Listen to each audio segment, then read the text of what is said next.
Thank you, Mr. Speaker, and I would now like to turn to another very essential topic. And one, I would like to mention that the majority party, the Republican Party, is long overdue in bringing to this floor the National Security Supplemental Bill that includes support for Ukraine. Let me be clear. Ukraine is fighting for its liberty. But Ukraine is not asking the American people to die for her, but she's only asking some help from us to buy the ammunition to win their own liberty. How could any American turn their back on this plea? We are the leader of the free world. We like to say that. Are we really the leader of the free world? We cannot let Ukraine fail. How can this Congress dither as lives are lost because of lack of ammunition, as liberty hangs in the balance on the eastern edge of Europe, our closest allies? Ukraine has become the scrimmage line for liberty on the continent of Europe today. Russia, without provocation, invaded the sovereign territory of Ukraine first in 2014 and then expanded its zone of terror to take as much of Ukraine as the free world allows. Think about that. Russia's dictatorship historically has a very sinister habit of gulping up territory that does not belong to it. History instructs us that peace is possible when Russia is pushed back into her own boundaries. Just in the last century, Russia killed more innocent people than even Nazi Germany. Russia forcibly starved and murdered over 12 million people. Humankind doesn't even know how many because it was such an annihilation. Only God truly knows how many. Then Russia occupied territory in Europe for over 40 years, as far west as Berlin, Germany, and as far south as Turkey. Most recently, Vladimir Putin has invaded Georgia in 2008, Crimea, and Ukraine in 2014, and then a full-scale illegal invasion into the rest of Ukraine in 2022, which remains a hot war and ongoing as we are here today. Russia's greedy dictators, from Stalin to Putin, chomp off territory that is not theirs to take. Borders of nations must be sovereign. The history of Europe is also clear. Russia is an expansionist tyranny. Sadly but true, it always has been. Vladimir Putin intends to keep it that way. If the free world does not stand up to Russia now, it will continue to plunder adjoining nations, most of which are members of NATO. That broadened conflict will mean a much enlarged conflagration that will engage NATO militarily, and that includes the United States of America. For some very misguided members of the U.S. Congress to let liberty twist and twist in the wind in Ukraine deeply harms the freedom-seeking, courageous people and soldiers of Ukraine. I find it mind-numbing to guess why some members of this House choose to turn away from liberty at a moment of greatest challenge on a continent where over 500,000 Americans died for our liberty and their liberty. Do our colleagues not grasp that their political antics aid and abet a real proven enemy of liberty? Their foolery greatly endangers the people of our nation going forward as they allow the death of Ukraine's soldiers. When they acquiesce to Vladimir Putin, the acquiescentist wing of the Republican Party damages the standing of the United States of America globally.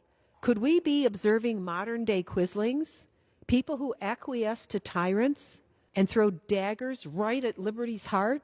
Can some of our colleagues actually believe they exist alone on this globe? Do they know no history? Let me assure them, they cannot retreat to sheltered little corners where they will remain safe. When you cede the field to tyranny, when you whet its appetite, it will find you. Could some of these members among us hold their fanciful ideas because their families have been protected from the raw edge of tyranny? Could they not know the terrorist forces of subjugation? Our family knows the face of Russian terror. Believe me, no person should ever have to endure its cruel, murderous, soulless apparatchiks. Perhaps the lack of mandatory conscription in our nation's military for a generation means that we as a country are yielding very naive candidates for Congress and even for the presidency of our country, with some having no veterans in their own families. Do members of Congress genuflecting before Vladimir Putin actually not know that they are making our world a much more dangerous place in which to live? Are they absent any veterans in their families who fought on the continent of Europe in the last century and know the stakes? For the first time in recorded history, the structure of a free world and the means to defend it hangs in the balance. In Europe, well over 500,000 lives were sacrificed to the vision of what we now call the free world. But when our soldiers fought, the shield of liberty they bequeathed to each and every one of us and members of this body that have royally blessed us, as they fought, they didn't know exactly, they didn't have a name for the free world. There was no NATO, but they understood when they met an enemy to liberty, and they fought against it with everything they had. We have been living, anyone in this room, anyone listening, we have been blessed, living during the longest period of peacetime history among great powers the world has ever known. You are blessed, not for anything you did yourself, but for what those who came before us did for us. We can't squander that legacy. Liberty Shield was created out of the profound sacrifices of our citizens, enabling all of us to live more comfortable lives, maybe too comfortable, about which the people of Ukraine can only now dream and fight. I'll ask my colleagues who oppose assistance to Ukraine, has your life perhaps been too comfortable? Do you know nothing of what our forebears sacrificed and fought for? Do you not know the face of tyranny? Could members of Congress be so vapid and unaware of America's critical role in the history of liberty? Do they not understand their dithering threatens liberty? Do they not understand if one naively retreats into their comfortable corner of the world for safety, there will come a day when the mean forces of evil will find them and us? Read about Stalin's Black Raven squads to understand who you empower through ignorance. There is no safety in retreat. Our colleagues appease but do not understand what it takes to maintain a free world. What a sacrilege to reward murderous dictators like Vladimir Putin. He operates in the style of his idol, Joseph Stalin, the most vile, crazed, savage Russian dictator. Stalin butchered millions upon millions of innocent human beings as they blood-soaked and sanctified the holy land of Ukraine, as its Black Raven squad sought out any person who got in the way, starved by Russia, shot in the back of the head by Russia, smothered to death in church basements, buried in nameless mass graves, in forests, frozen by starvation, by the millions. Did my colleagues not observe the recent torturous death of Russian freedom fighter Alexei Navalny? That is Putin's way of operating, modus operandi. Kill the opposition. By acquiescing to Russia, you reward murderers, despots, and tyrants. parroting the talking points of Vladimir Putin and the Kremlin isn't just a sign of our colleagues' lack of knowledge on the subject. It is simply un-American.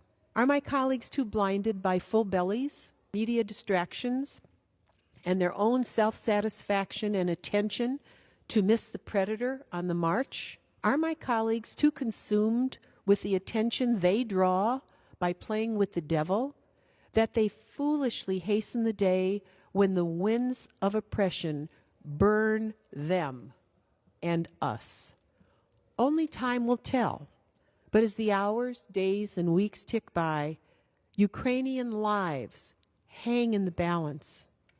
Ukrainian soldiers valiantly resist the third largest military in the world. I urge my colleagues to support funding for ammunition and weapons for Ukraine. I call upon the majority to bring the legislation to the floor immediately. Time is of the essence. The winter months over 2 years have been so difficult for the people of Ukraine and her soldiers. Liberty hangs in the balance on our watch. Give us a chance to vote for liberty. Don't hold back the legislation another month and then another month and then another month. Meet the moment. Protect the national security of the United States and of Europe. Meet our obligations. Let's vote for support of Ukraine. I pray we can do that next week. I yield back.